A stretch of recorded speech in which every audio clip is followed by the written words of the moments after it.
problem solve.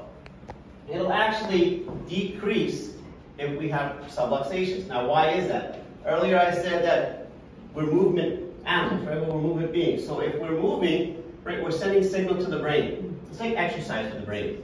So if our bones are not moving very well, these joint receptors are not sending signal to the brain, right? What happens to the brain? Same thing that would happen to your arm if it was in a cast, right? Once you take the cast off, one arm is tiny, the other arm looks normal, right? Because you didn't use it, body's trying to be efficient, so it starts to shrink it, right? Called atrophy. It does the exact same thing in the brain, and that's been proven in this study here. Now, you probably can't read that, but anybody who wants, I can give you these journal articles. And here's our hero, chiropractic, right? Okay, chiropractic improves brain function, improves the healing response, and decreases destructive stress hormones, things like cortisol, adrenaline. But yet, despite all this considerable evidence that posture affects the physiology and function, the significant influence of posture on health has not been addressed by most physicians. And that's why chiropractic was born, right? To help you release the innate intelligence within you so your body can function properly. All right, so chiropractic, their main job is to detect and correct subluxations by doing physical adjustments.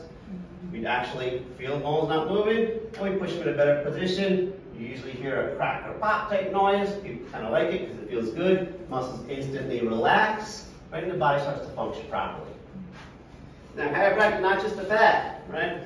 Some of our most well-known people who have access to the greatest healthcare in the world are good chiropractic patients and advocates. Right? Everybody from Tiger Woods to Obama, to Arnold Schwarzenegger, and everybody in between.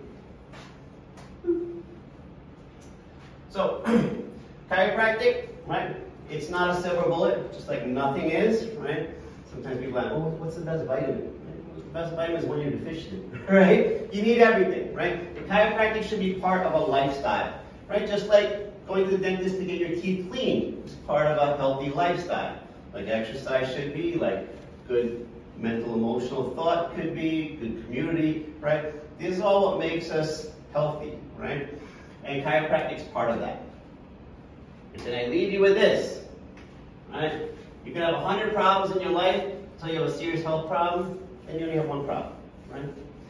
I can't tell you how many people I meet that took their health for granted, and now they come into my clinic, and like, why me, why me, why me?